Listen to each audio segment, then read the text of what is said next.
Welcome, everyone. This is the first episode of Dara podcast. I'm your host, Dara. For our first episode, we will talk about investment in Cambodia. I will go through the opportunities, the strategy over investment, and maybe see some opportunities that we can seek for investment in Cambodia. Now, the thing that I want to start off would be the industry, like the industry.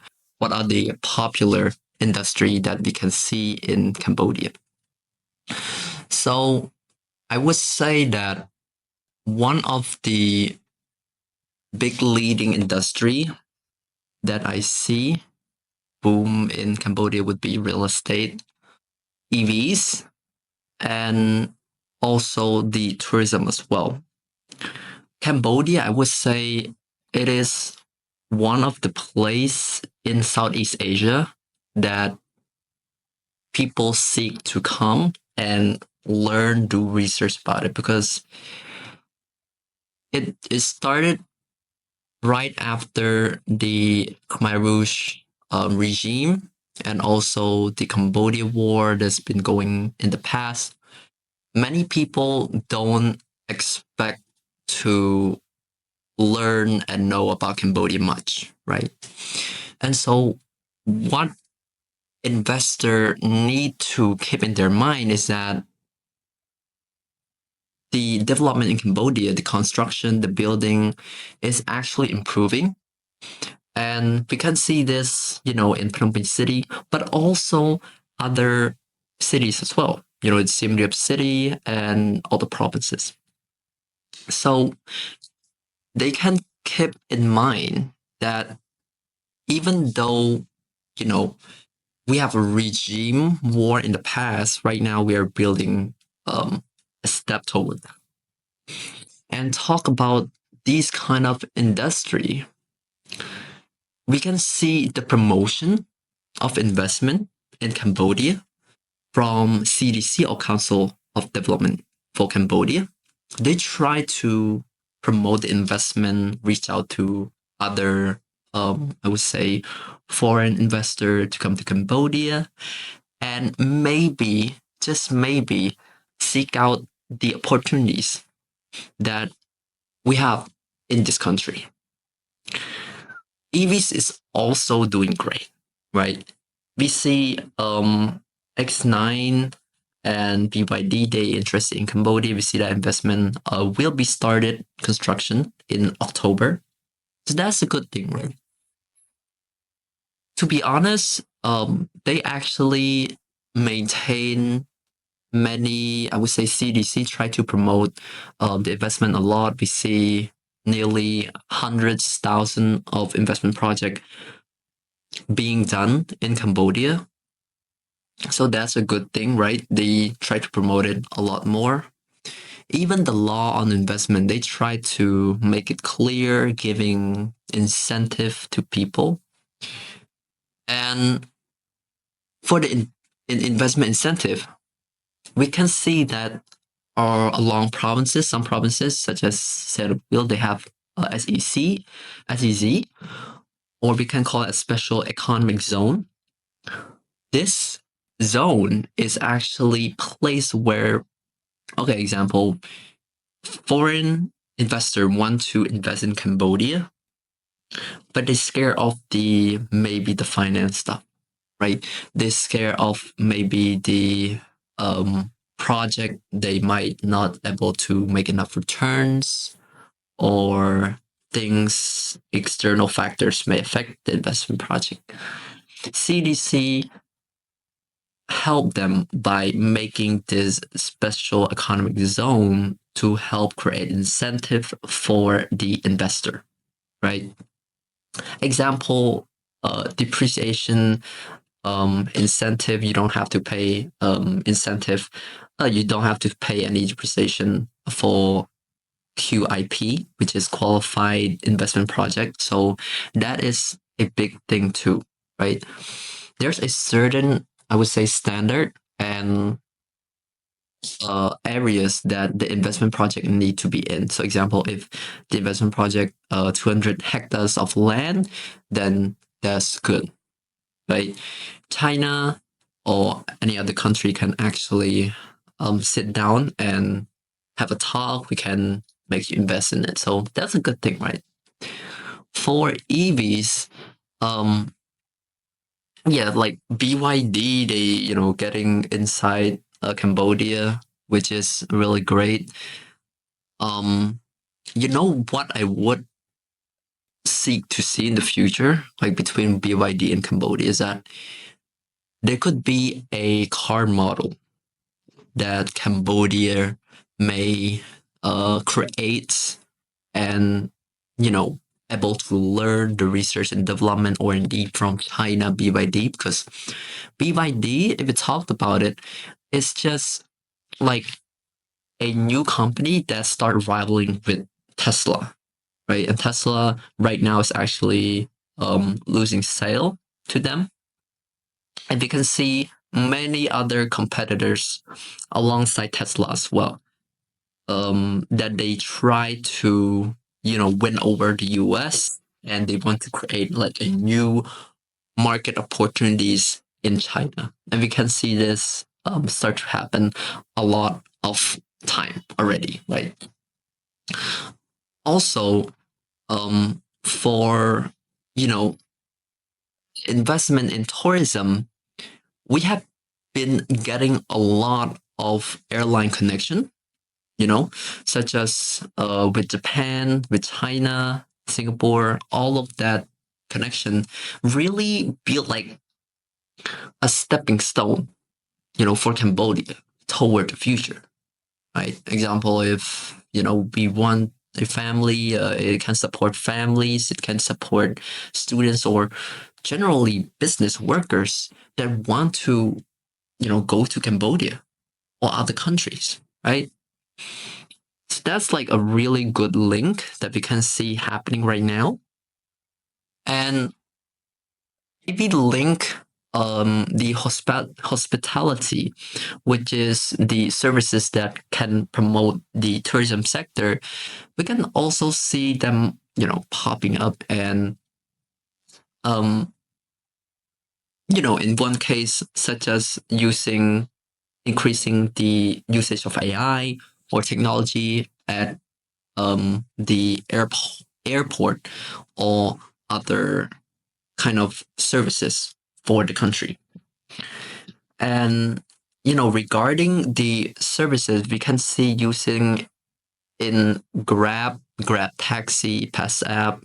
So this also relate and build up the foundation to investment in technology as well, right? And talking about technology, the thing that made that surprise to me, right, is the spotlight from university that is in technology side, right? We can see Camtech or other technology university. They start to promote all of this, and I would say the technology side in Cambodia is the most underrated sector. We have a lot of potential to, carry our development, our research to other countries, right? Even though, let's admit it, other countries such as China, such as US, Korea, Japan, they're already thousand steps ahead of us, right?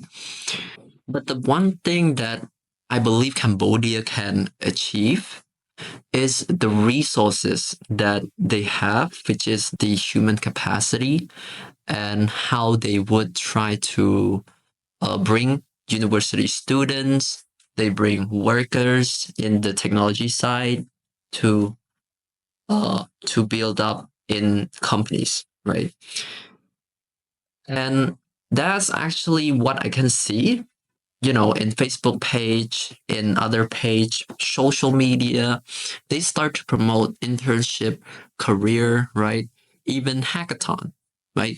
And for hackathon, the thing I like about hackathon is that they actually made a brainstorming ideas for students, for young entrepreneur to actually build up their dreams. Startups, technology, they have the capacity to build on their dreams, right? And I would say if they have dreams, young entrepreneurs, they can actually join this hackathon and be have given resources. They can learn in Cambodia what are the things that they can achieve, they can access. Example, in startup agricultural side, right? Let's talk about that. It's one of the sector that's, I would say, requires farmers to do many things, right? And we need to help farmers in accessing the information regarding to the soil, the products, right? Um, any kind of data regarding to the livestock as well, cows, other animals. So it's also up to them, also up to the young entrepreneur to make decision to help the farmers, right? They can do this. Internet of Things, IoT, is it will help them into building what we call a digital world into agricultural side. But in the past, of course, I would say this, there are many startups that until nowadays been really successful in helping farmers along the way, right? They use what we call connecting B2C and B2B. B2B means business to business. They help the supplier and the agricultural business to connect with them, bringing more supplies, and also, B2C, business to consumer, right? The buyers, they want to see it happen, right? They want to actually bring something to the table. And I believe they have the capacity to do it. Right? That's good. Now, all of this sector side in Cambodia, it's all good, right? But I want to point out into another sectors that could, I would say, maybe in the next 5 or 10 years, rival to the Southeast Asian countries. And that sector is the banking sector. Okay? For banking sector, I believe they have the securities that, example, for bonds, for loans, for other securities, they have it and they can use this to attract more investor, right? Bringing more fund to the countries. In the past, many banks such as ABA Bank, Asilda Bank, Canada Bank, they all bring new finance options for many investors and many local business in Cambodia.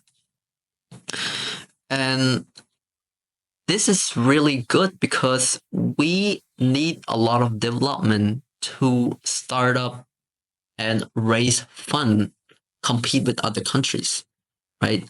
Singapore, the banking sector probably is the most biggest and strongest sector in Southeast Asia, right? They already developed with, DBS Bank, digital banking, right? They use a lot of business to consumer strategy where they keep track a lot of how the consumer react, their behavior, if they want to spend more money, if they want to invest, if they want to borrow the money from the bank, they keep a lot of track. If we compare this to Cambodia, I would say Cambodia lack the resources for investment, right? Despite having, I would say, some of the bank, they already include the investment security option like that inside them. However, it still lacks the competition, to compete with other countries. Um, and this link up to human resources as well, for student. This is because I would say 80 to 90% of the workers in Cambodia came from, I would say, accounting, auditing. I'm talking about the number side, all right, not the social or IR, international relation, other stuff like that. No, I'm talking about the number, bachelor degree side, right? They come from accounting. They come from auditing. So it's also great to see them, building this foundation, but we also lack like the finance and investment people. Okay. I don't blame university for the students. They're also, finance bachelor in Cambodia too. But it's again up to students to choose what they want to learn, right?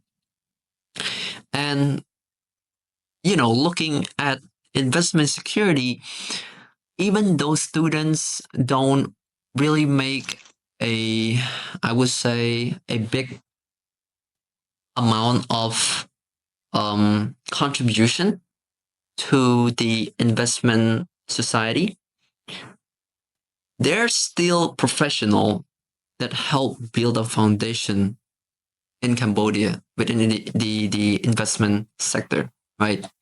We can see this example for real estate, CBRE. This is a company that work on real estate, right? We can also see other companies such as Mega Asset Management.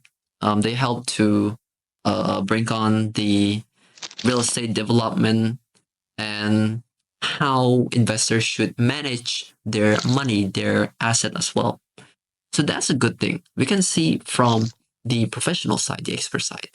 I hope that, in the future, maybe 10 more years, there would be the same amount of portion that finance industry could compete with the auditing or accounting industry, right? Hopefully, that will be the same proportion.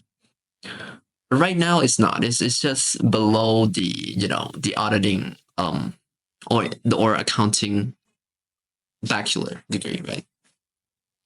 But anyways, back to the investment in Cambodia.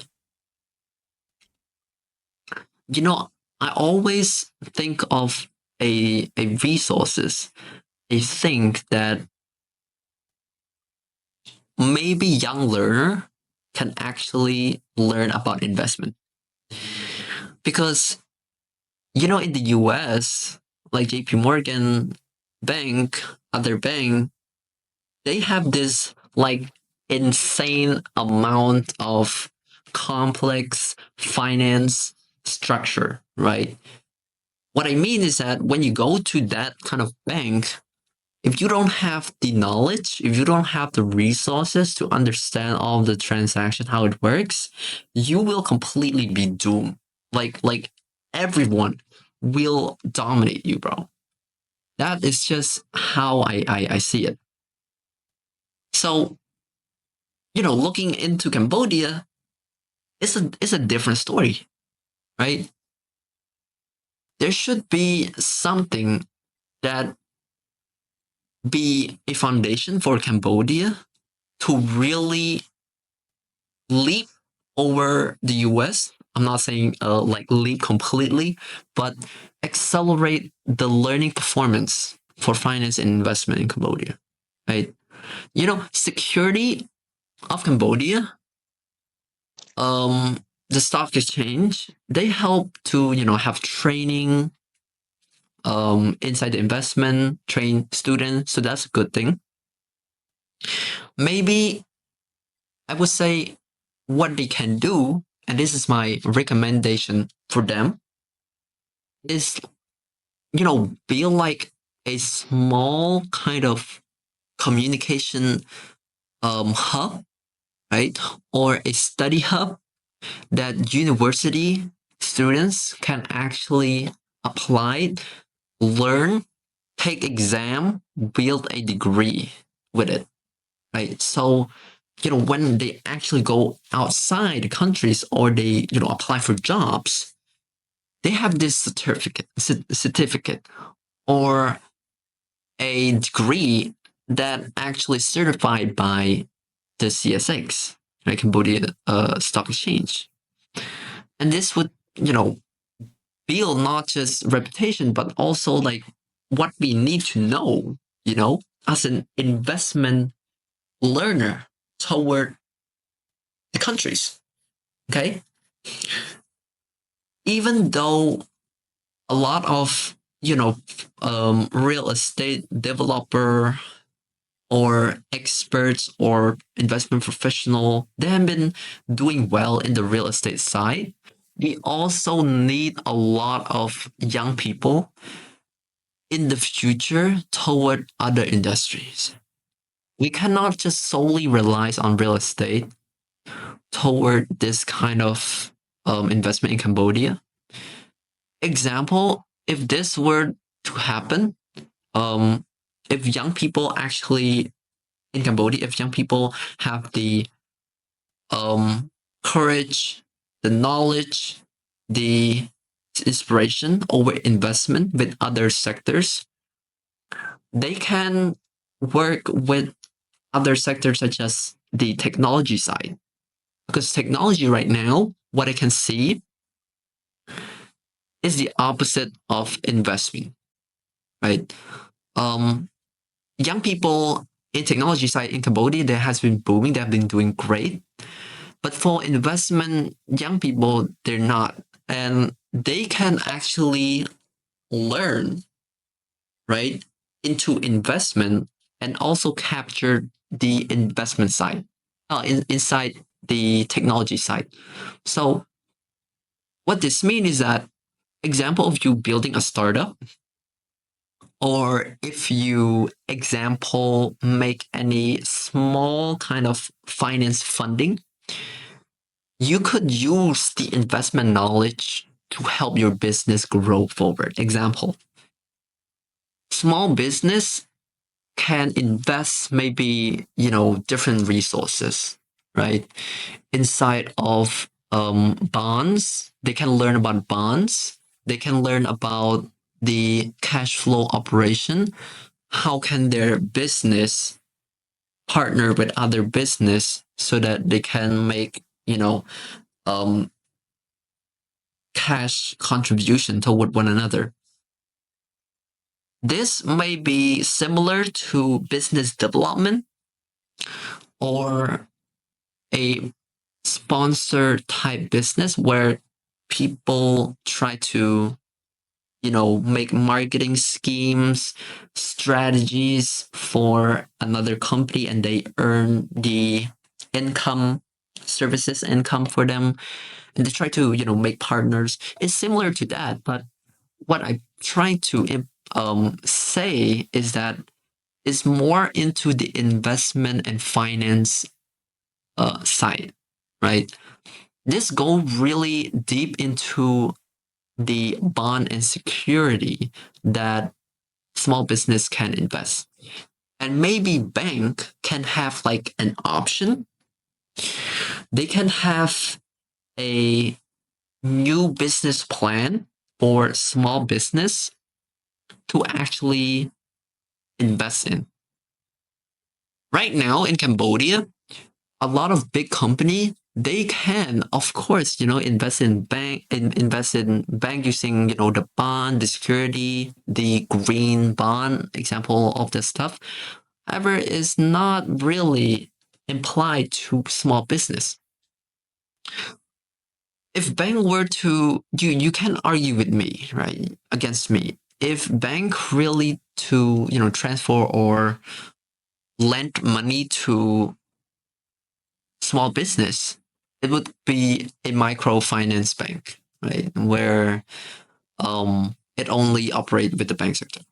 But they can, of course, they can diversify their market and bring new investment scheme toward the small sector side, right? But I don't blame them right now. Maybe we lack the capacity, the human resources, all of that stuff. So they can take it easy, right? But maybe another 2 to 3 years, try to step up into how they build human resources for investment career. Because if you don't, we can't just rely on real estate, right? Let's be honest here. So that's how I see it. And I don't want to go too much into political with other countries such as Cambodia, between US or China. If Okay, let me talk to you about it, some of it. If Cambodia were to reach out or build relations with China, the possible thing is that they try to bring a lot of companies, a lot of investment to Cambodia, right? Passively, which means that they try to earn funding from Chinese company and build it in Cambodia. You can already see, BYD, other real estate developer that they come to Cambodia. I'm not saying that's bad, but what they can do even better is build an active investment plan for the country, right? This is the opposite if Cambodia were to take side relations with the US. Okay, they can learn with the US about investment, about how they strategize their finance option, right? A lot of things can be done within the security side, right? There should be a lot of education side in building what Cambodia can offer to other country, not just bringing the fund, not just making letting people just try to invest in Cambodia. If you really want to step up the game for Cambodia, you should seriously think about I'm talking about the human resource. How can each employee learn within the investment side? They should create like more investment department inside Cambodia. One more thing that I want to point out, and probably this would be the last one, is private equity. Now, private equity is a company that they invest in other private company. Okay, it's not the stock company. It's not a public company. It's different. And what I want to say is that Cambodia, I don't see a lot of big private company firm, and maybe we can work on that. Other countries already have the big private equity firm, right?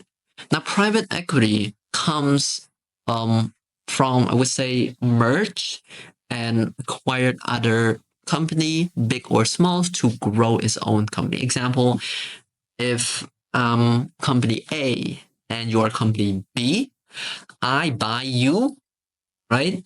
And my value will increase. Okay? And so you have to sell to me.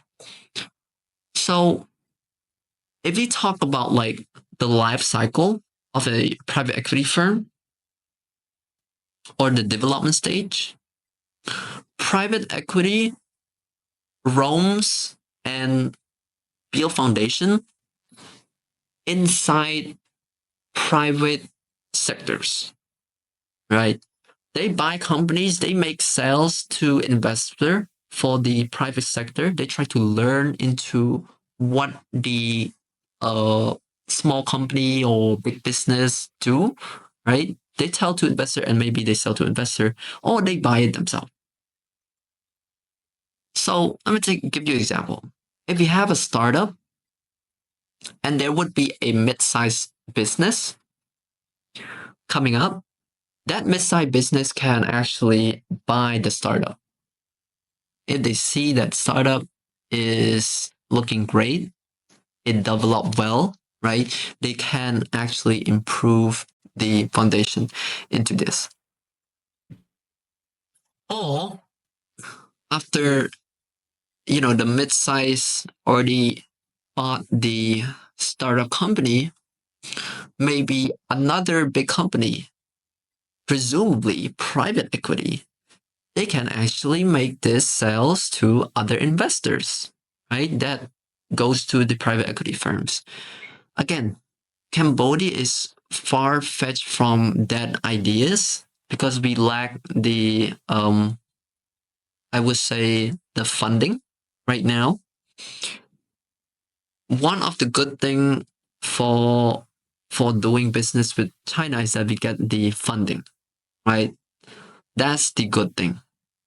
So if Cambodia were to actually step up their game and move toward not the path that I'm saying, but the path like right now in the current economic situation, maybe they can break ties and make economic ties with China. They bring a lot of fun, and please hope so. They can build private.